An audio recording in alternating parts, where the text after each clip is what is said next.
On sunny, snowy days, George usually got up bright and early.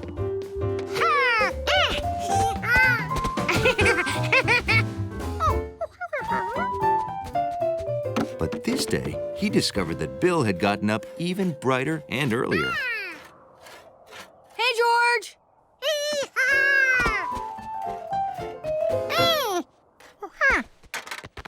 Snow blocks. I'm building a house out of snow, although the correct term is igloo. Yep. I'm trying to earn my Sprout badge in winter camping. And to do that, I have to build an igloo and sleep in it overnight. Ooh. Suddenly, that was exactly what George wanted to do. Build an igloo and sleep in it, just like Bill. You want to help me?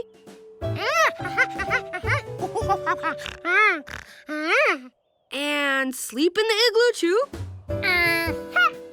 Why not? Let's get started.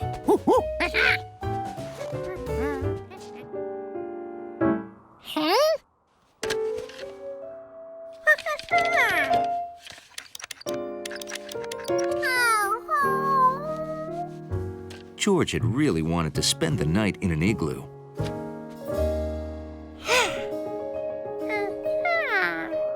And maybe he still could. He could build his igloo right inside the house. A smaller igloo. It was nice and warm.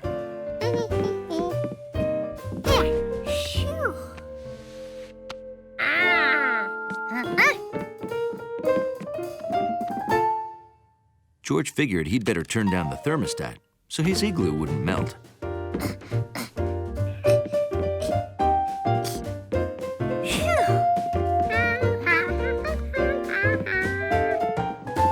Oh, it's freezing. Oh, I must have turned the heat down too low.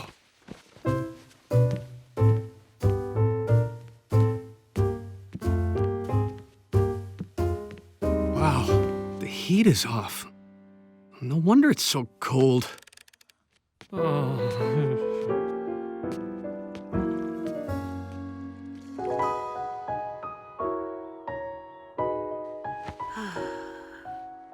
7 o'clock. The badge is mine. Ow! We did it, George! Uh-oh. George?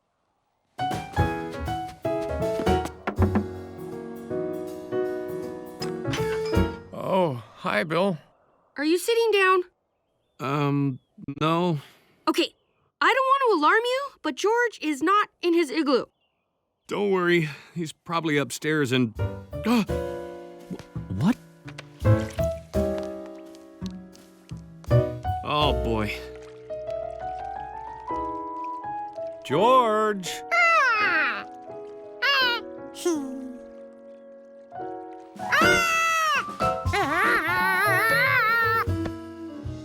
George, why is there a melted igloo in the living room? Uh-huh. You were cold outside, so you thought you'd build an igloo inside. Makes sense. For a city kid. As the Sprout Master of Sprout Troop number 674, I am proud to present Bill with his badge in winter camping. Wow! There. And now, George and I would like to invite you all to a little celebration.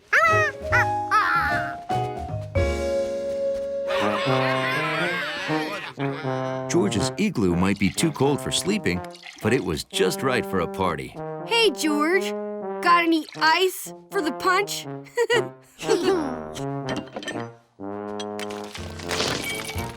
Wow, thanks. And that was the start of the Monkey Igloo Social Club. Open every weekend until it melted in the spring.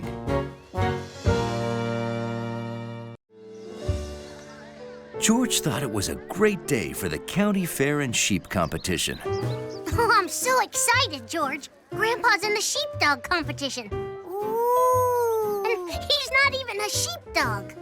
Oh. Let's hurry. It's almost time for the final round.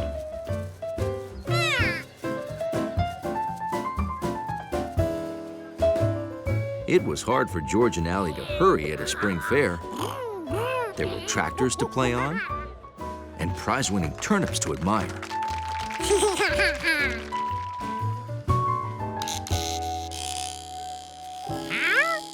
There was even a barber shop for sheep.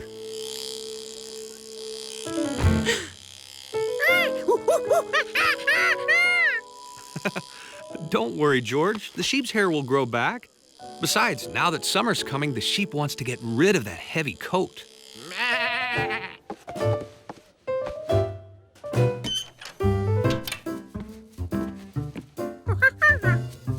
George figured all that sheep hair was being taken to a trash can, but the farmer had other plans. A sheep's hair is called wool, and after you wash it, you comb it out,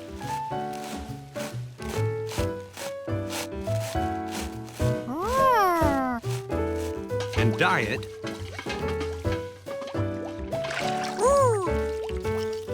Then spin it into yarn and use it to make things like sweaters, socks, and blankets.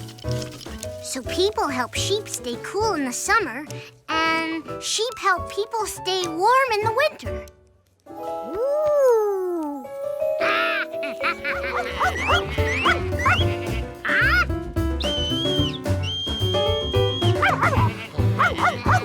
Wrong guess.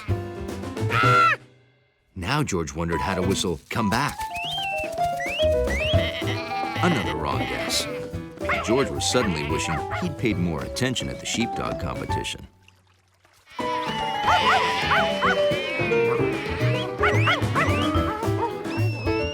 He tried every whistle he could think of to get Bo to turn the sheep around. None of them was right. Been a slow day today.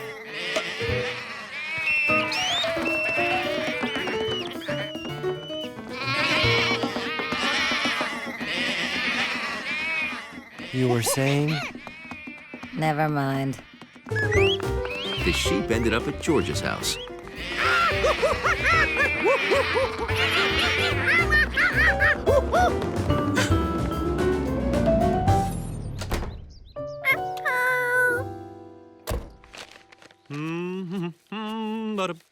Hi, George. Anything interesting happen while I was gone?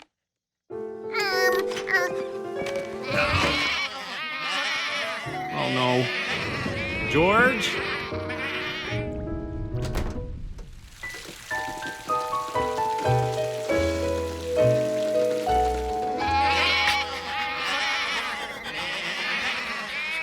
Don't worry, Mr. Rankins. Yes, we have your sheep, and they're all safe.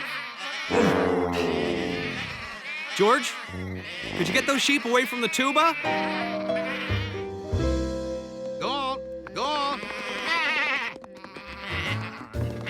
Boy, am I grateful. That storm blew a bunch of trees down in the pasture. If George hadn't found shelter for the sheep, they might have gotten hurt. Huh? You hear that, George? You're a hero, monkey. We went to a friend's to get a thank you gift. Allie knew just what you wanted. Wool! And lots of it. We can dye it any color you want.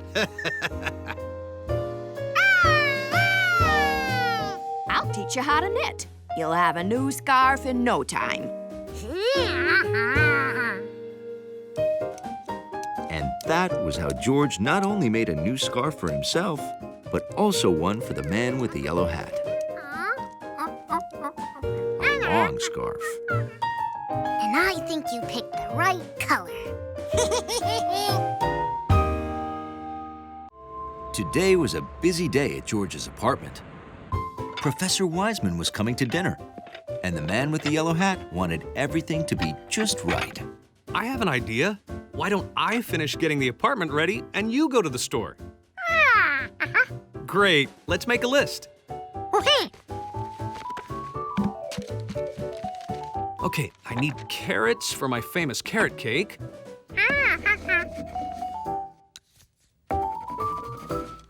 Cucumbers for my famous cucumber soup. And apples for my famous bowl of apples.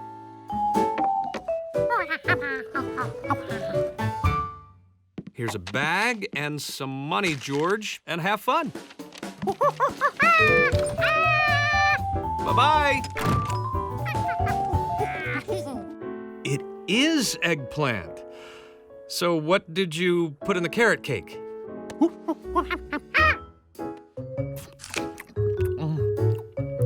Is this some kind of radish? Radish cake and eggplant soup and a smelly fruit bowl. Interesting. George couldn't understand it. How could something that tasted so good in the store taste so bad in the soup? I'm sure you could make a good soup with eggplant, but this was a recipe for cucumber soup. Well, we still have, 10 minutes. Oh well, I guess we should just order takeout. Huh? Ooh, yeah! Where are you going? George!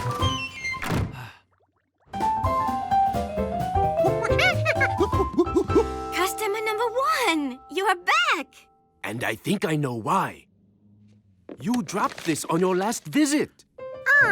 Correct me if I'm wrong, but aren't these pictures of carrots, cucumbers, and apples? Yeah, I see it now. Way to go, Dad. Tell me, my friend, are those the vegetables you have been looking for on your visits?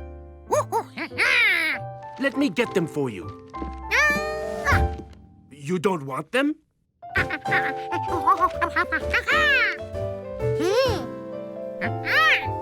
Ah.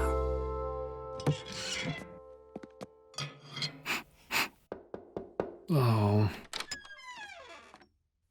Nothing like a hard day of analyzing carbon isotope ratios to give a girl an appetite. Something smells weird. Oh, that's my radish cake. Really? Yum. George! Perfect timing! George? Is that your name? Hello. I am Win Kwang An, owner of the Hua Mai Grocery and Takeout. This is my wife, Hua, and daughter, Mai. Oh, well, hello. Hi. He named the store after us. It means peach blossom. Is that the new Vietnamese grocery on Inn Avenue? I've been looking forward to your opening. Oh, me too. Is all this from your store? It is. We thought we should help George carry in his order.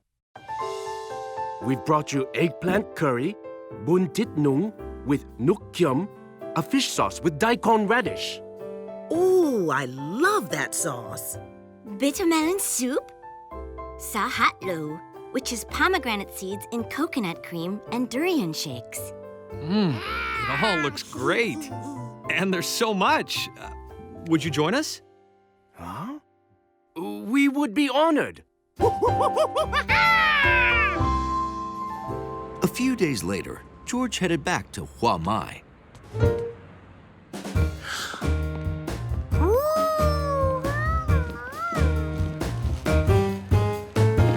Here you go. Hi, look at all our takeout customers. Someone's been talking. Me! I told everyone I know about how great the food is, and I know a lot of people. But don't worry, George. You'll always be customer number 1.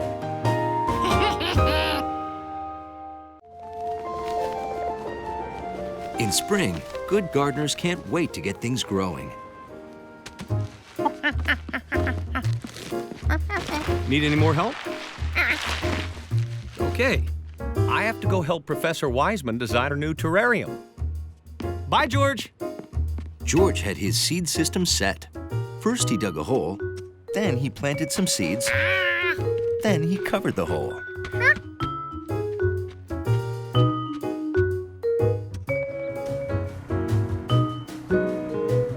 I heard a guy named Quixote opened a new bakery up ahead. Hungry? It was the biggest pinwheel George had ever seen. Pretty neat, huh? It's a windmill. Ooh. Yup. It grinds my grain for me.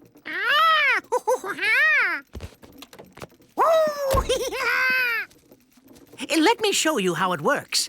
When the wind blows, it pushes the sails, just like wind pushes a sailboat along the water.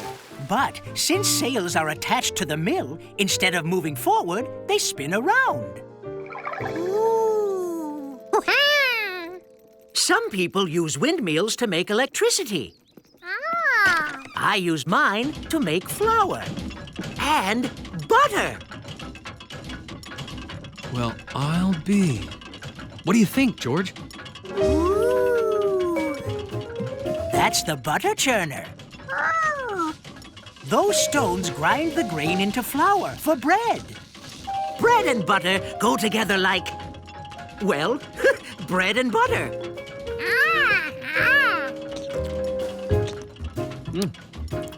That is pretty amazing. My windmill? No, your butter. I didn't know a windmill could do that. Oh, you could use a windmill to move just about anything. Yes, this one's a pepper mill.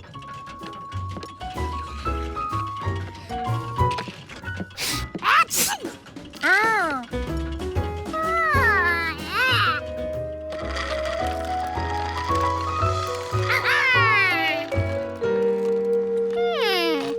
George could push his sails, but the wind couldn't. Mr. Quixote's sails were stiff. Maybe that gave the wind more to push against.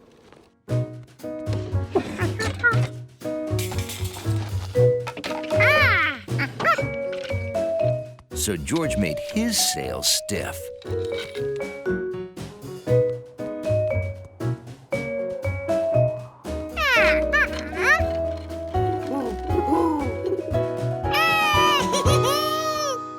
All his windmill needed now was a scarecrow mover. At last, his windmill was finished. And it was a good thing, too. Huh? Because he was out of tape. Now he just had to wait for the wind. And get a weight for his windmill.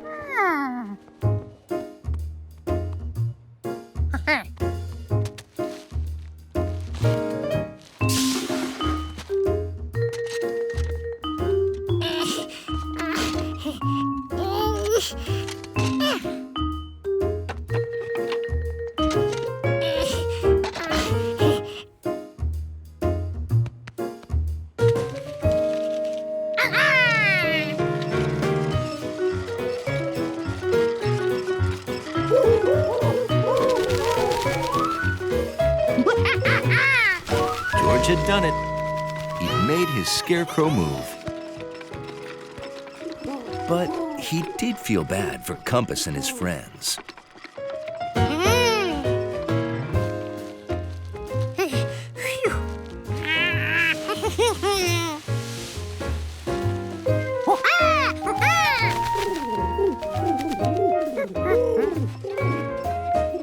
Now the pigeons could eat their food while George grew his.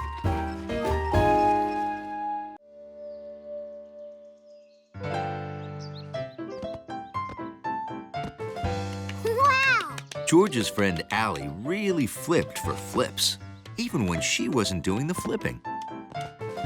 Did you see that? Yeah. The annual Gymtastic tournament was right up Allie's alley. Next year, that's gonna be me.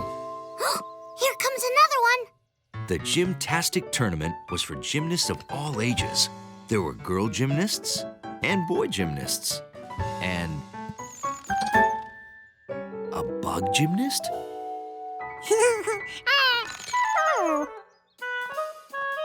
Next up is that bundle of dynamite.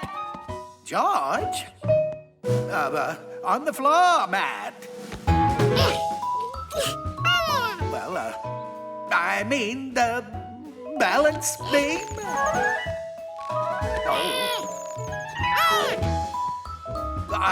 Well, I guess I mean the uneven parallel bars.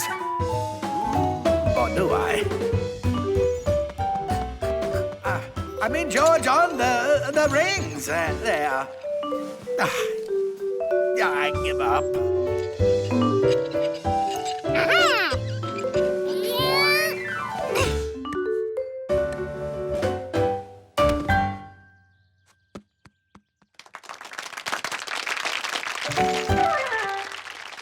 You!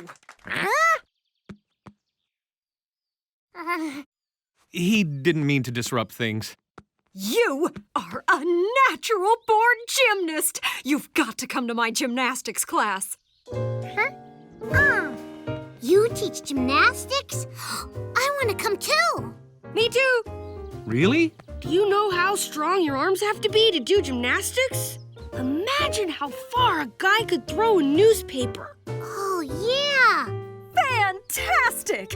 See you at the community center tomorrow for an introduction to the class. 3 o'clock. See ya.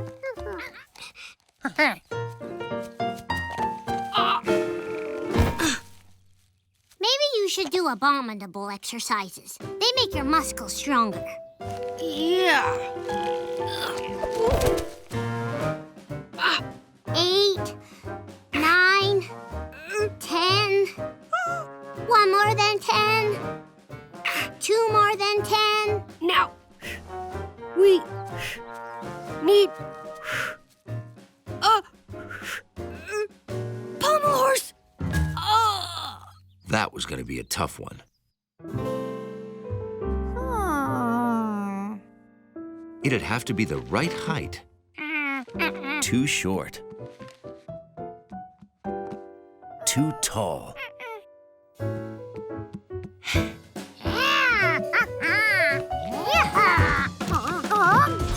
And it shouldn't tilt.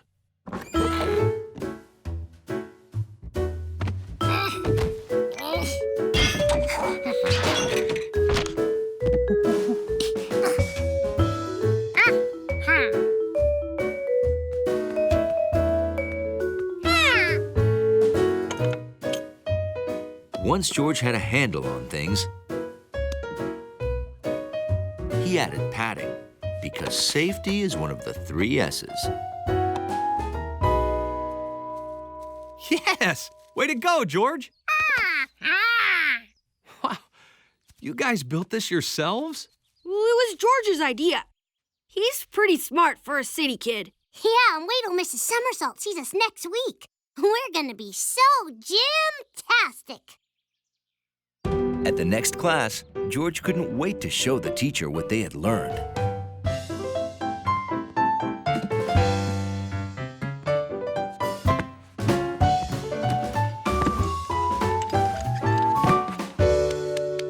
You guys are amazing! Are we gymtastic? You certainly are, but how? We found another gym. Yeah, and it's open every day.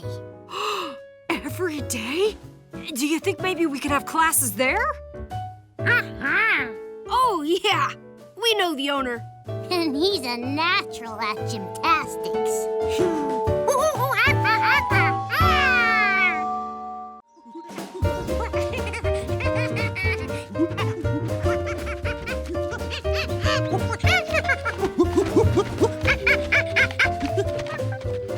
It was George's first spring day back in the country. And already, he was starring in a movie. Hiya, Mr. Rankins. Hi, Bill. George. Okay, George. You go in first and see if there are any baby ducks running around. I'll follow with my camcorder. This will make a great scene for my science project about baby animals.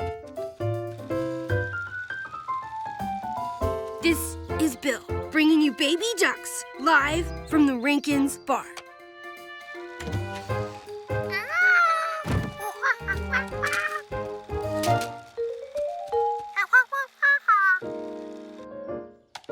Hey!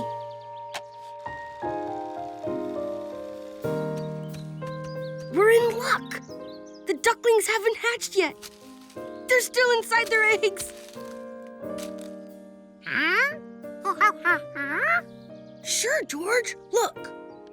You and me and other mammals come into the world as babies. But birds, ducks for example, come as eggs. Yep, Dumpling's babies will hatch from these eggs as long as she sits on them to keep them warm.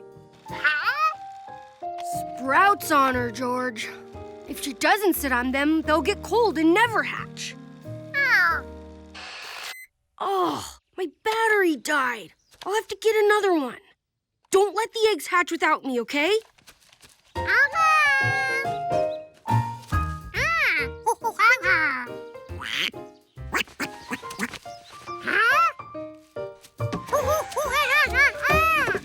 Where was Dumpling going? She was supposed to be keeping her eggs warm.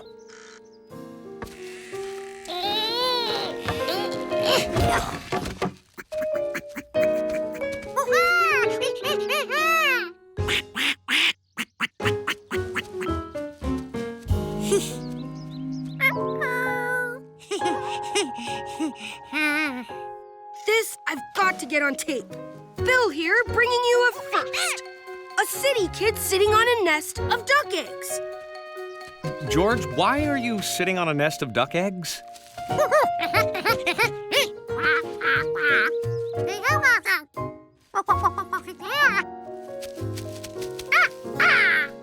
It looks like he's trying to keep Dumpling's eggs warm.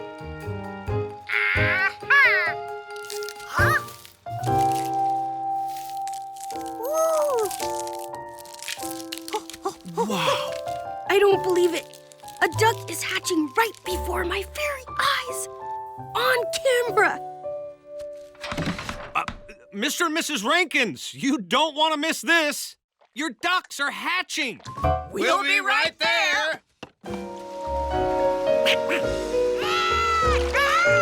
Hooray for the dumpling! Oh, I should get this on tape. You're watching Dumpling Duck saving her baby like only a mother duck can.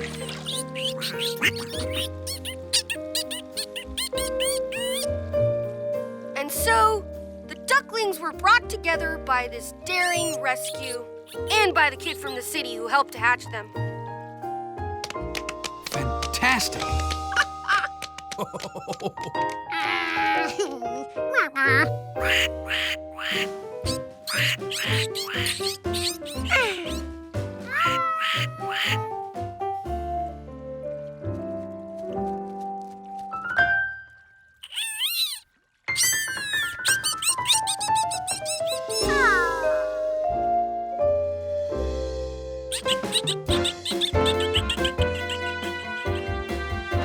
This is Bill and the City Kid. Bringing you one totally happy ending.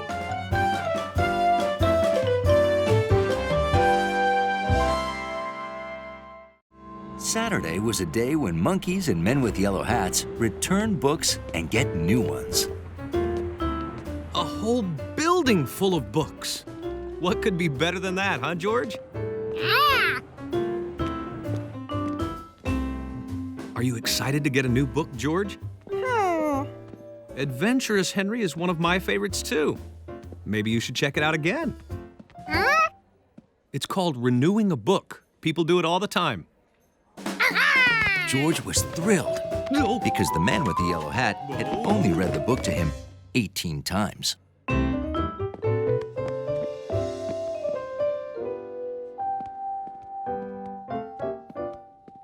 That's strange. I don't see the librarian. Mrs. Dewey? Huh. I'm right here. Oh, there you are. Sorry for the mess. My work keeps stacking up. George would like to renew a book, please.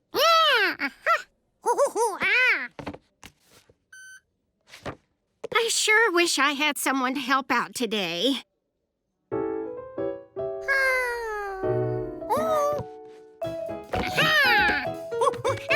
Something tells me George is available. That's stupendous! Thank you, George. George, I have some research to do. Will you be all right here by yourself? Well, then I'll be back in a few hours. Be a good little monkey librarian. George had fixed the library again.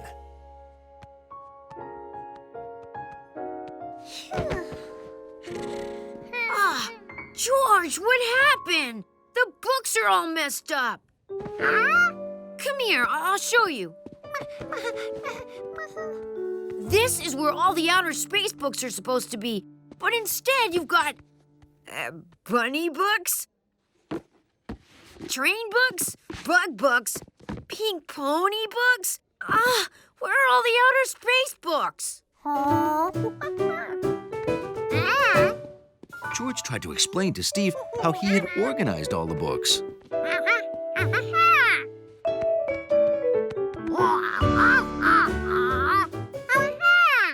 Did you arrange all the books by size?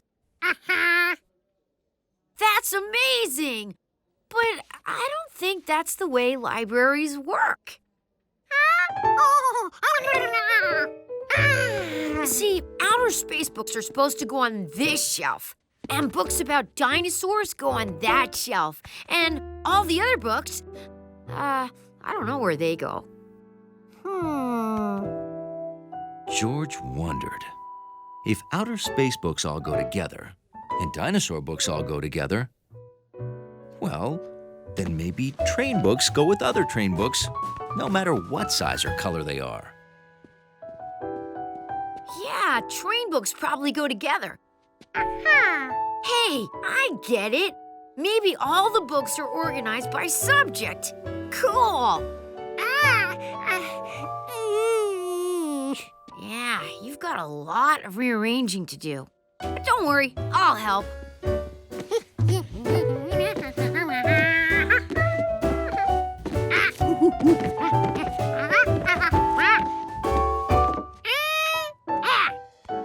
We did it! The books are back in the right order. Great job, you hairy librarian. I'm back, George. My, it looks neat as a pin in here. All the books are back where they should be, on the shelves according to their subject. Right? Well, mostly right. Books are typically arranged by subject, then by author alphabetically. Except storybooks. They go together by author. I'm sure I can put things right in no time. Great. Sounds like you did a great job, George. Hey, maybe you'd like to help out at the library every Saturday. Helping Mrs. Dewey was fun, but exhausting.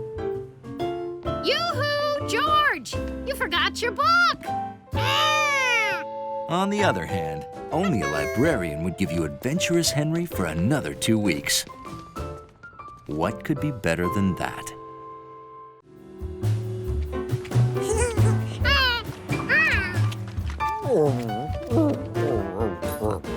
There are those who appreciate a clean lobby.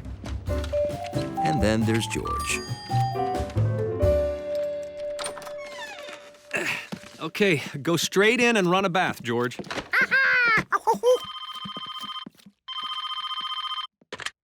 Hello? Oh, Professor Wiseman. Oh, yes, that does sound serious.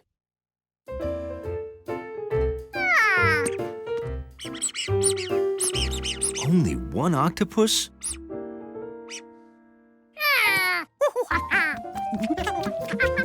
Hey, George? I have to go help Professor Wiseman. Don't forget about that bath.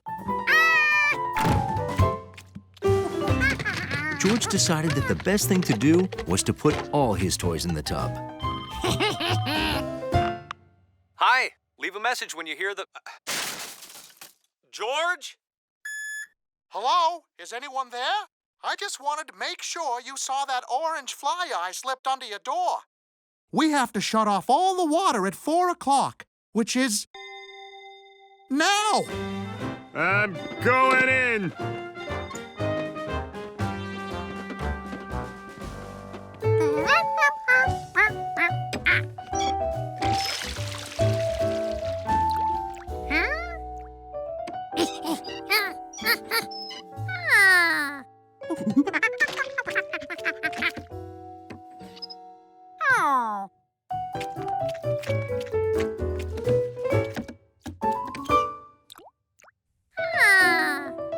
George couldn't believe it. The apartment didn't have any water either. How was he ever going to get clean? Yep, to get to water, all you have to do is dig a well. George didn't know how long his apartment would be without water, so he figured he might as well start digging. George ran the hose from the bathtub down to his well. How could George attach the hose to the baster? The water came into the baster from the bottom, so George needed some way to connect the hose to the side. Maybe this would work. With duct tape, anything was possible.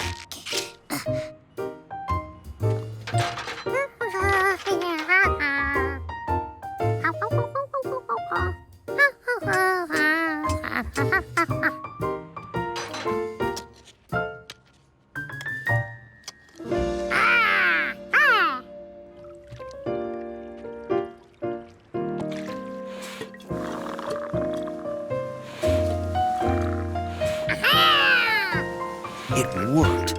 The water was going up the straw. At this rate, George would have his bathtub filled in no time. Except the well was out of water. George had to dig a deeper hole.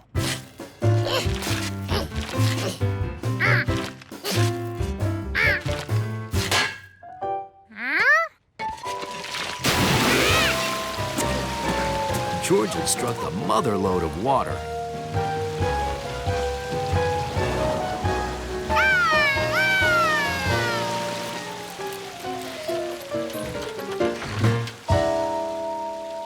Water spurting up 20 feet in the middle of the city? Not a good sign. See, the whole reason we turned the water off was to figure out why we were losing pressure. Turns out the water main leading to the building had a crack in it. I still don't know how George discovered the water main or the crack, but it's a good thing you did. Well, I have to say, George, you haven't looked this clean in days. When you take a bath, you really take a bath.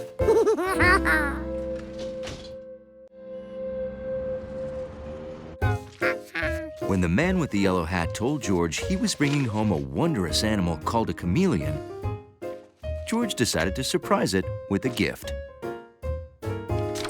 Hi, George. That's terrific.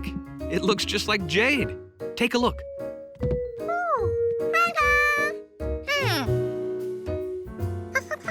Yeah, Professor Wiseman and I rescued her when she lost her jungle home. She's, there. See? Huh? Look, she's changing color. Ooh! Chameleons can do that.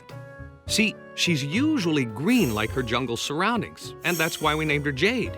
But under the sun's rays, she got warmer, and that made her change color. Watch. Chameleons change color when the temperature changes. And sometimes when their mood changes, too. Anyway, today Jade will get a new home at the zoo.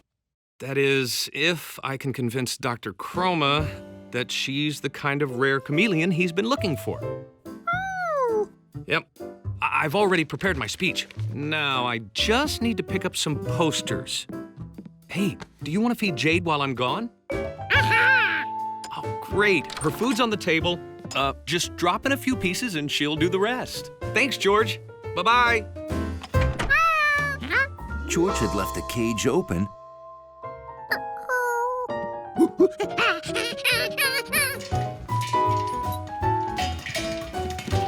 The popcorn popper was warm. But Jade wasn't there.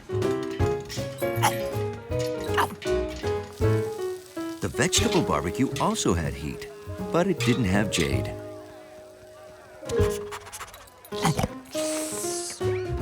Was there a warm place that George had missed?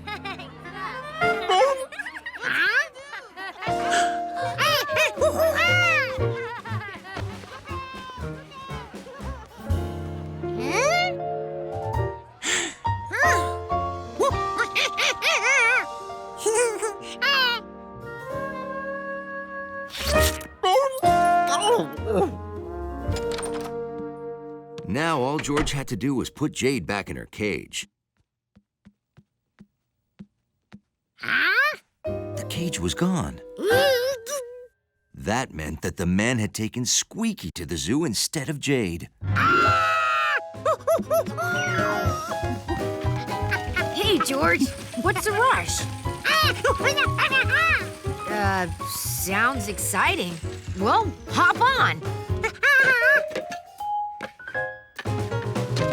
Meanwhile, the man with the yellow hat had just finished telling the dramatic story of Jade's rescue. And now I would like to examine Jade. If she is the rare chameleon that you say, then, and only then, can she stay. Well, of course. Squeaky? What was that sound? What? The squeak? Oh, hey, let's all go to lunch, huh? I don't know about you, but I'm starving. The chameleon, please. Show me the chameleon. Oh, okay. George? Let me see. Well, it's... perhaps... Yes! This is the chameleon we've been hoping for! Oh, welcome, Jade, to the zoo.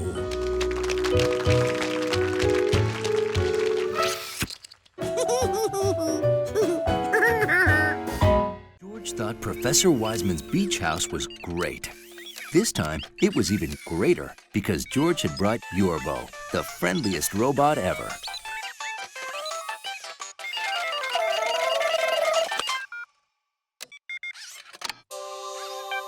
Searching, searching, searching. Item found. Yorbo is great, yes? Yorbo's next job was to help George and the man with the yellow hat pack a lunch for the beach. No, not... Look out! Oh, sorry, George. I'm listening to an audiobook, The Slimy Sea Monster from the Sea. It's great and scary. George didn't understand how something could be great and scary. Thanks.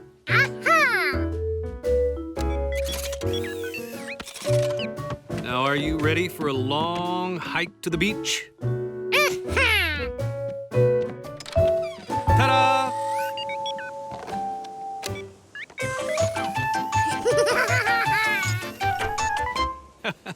Oh, I hope we don't run into any slimy sea monsters. Whew. Now, take the radio and switch it to AM. Okay. Then turn the knob all the way to the highest radio station number, but make sure you get static and not an actual station. Turn up the volume, then turn on the calculator and tape it to the radio. Fantastic. You see, the radio and calculator act as a magnet, When it finds things that would stick to a magnet, the radio beeps.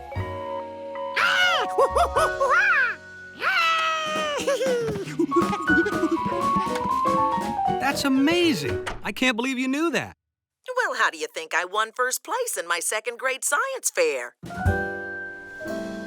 George was confused. He had already searched half the beach. But which half? If only the beach were smaller. Then George remembered tic-tac-toe. He could break up the beach into smaller sections, like a tic-tac-toe board. If George could mark off the squares he searched, then he'd know where he'd looked and where he needed to look.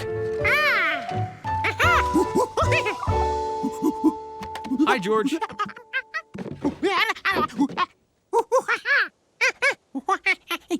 You want to make a grid to help you keep track of your search? Oh, great idea, George.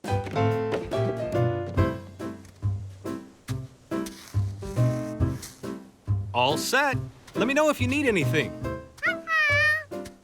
If George searched every square, then he'd be sure to find Yorbo. In square number 4, George found a trumpet. In square 6, George found a front grille to a 57 Cadillac. But by square number 8, there was still no sign of Yorbo. No luck, huh?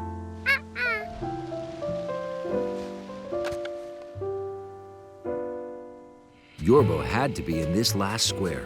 He had to.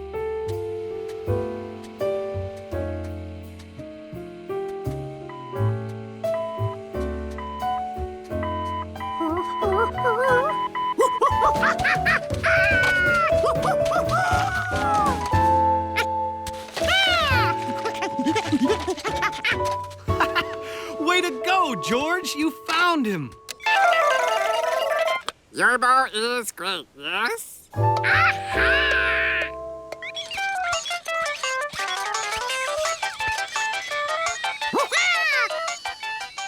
Have fun! Well, I guess this means I can get back to the thrilling conclusion of my book. Oh well. Wait for me!